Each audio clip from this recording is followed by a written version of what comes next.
Salut à tous, c'est Alexandra de la boutique d'astronomie Enastros à Strasbourg. Et je suis toujours avec mes livres, hein. Voilà, l'Atlas de Monsieur Gadal et aujourd'hui celui qui nous intéresse, l'astre que je vous propose d'aller observer est dans le livre d'Emmanuel Baudouin, À la découverte du ciel.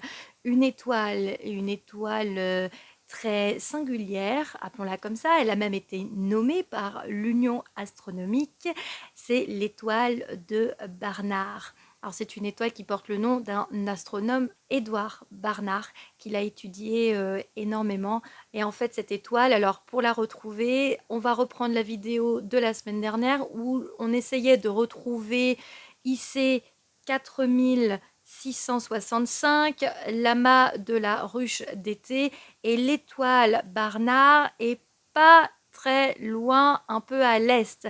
Alors c'est une étoile qui est vraiment pas très lumineuse, elle a une magnitude, alors en fait le problème c'est que c'est une étoile variable, c'est pour ça qu'elle est intéressante, donc une magnitude de 9 et quelques, voilà 9,5, mais variable, donc forcément une étoile variable signifie qu'elle a une magnitude apparente changeante, c'est très intéressant, mais alors surtout cette étoile, c'est un exercice qui va vous servir sur plusieurs années. Alors vous allez me dire, en observant, c'est qu'une étoile. Déjà, c'est une étoile rouge, c'est une naine rouge. Ce qui est intéressant, c'est que ça veut dire qu'elle a potentiellement une durée de vie beaucoup plus longue que notre petite étoile, le Soleil.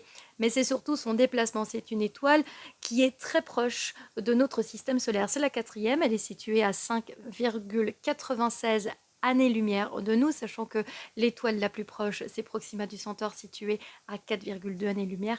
Et ce qui est très intéressant avec cette étoile, c'est que d'année en année, en fait, on voit son déplacement dans la galaxie. C'est pour ça que aujourd'hui je vous parle de ça. C'est pas forcément quelque chose que vous allez observer une fois, mais c'est un exercice sur une très longue date et en fait il va falloir la répertorier. Donc vous pouvez faire une photographie ou de l'astrodessin et noter, voilà, dessiner les étoiles qui sont autour et la noter avec les années.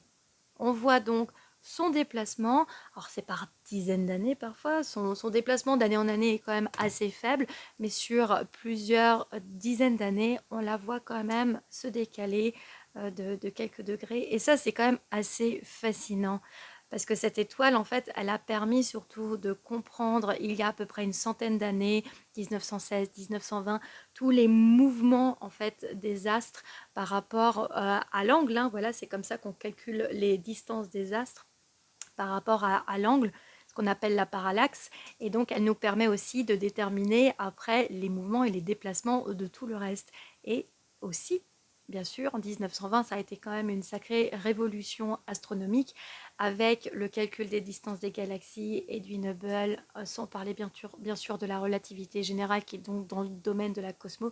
Mais c'est vrai que ça, il y a vraiment cette étoile, je vous mettrai un lien, regardez en dessous, elle a été quand même assez fascinante. Comme elle est très proche, elle a été extrêmement étudiée par un astronome du nom de Peter van de Kamp, qui est donc un astronome néerlandais qu'il a étudié parce qu'il pensait qu'elle avait du coup un système de planètes joviennes autour, et il en a même fait des articles, il en était persuadé dans les années 1960.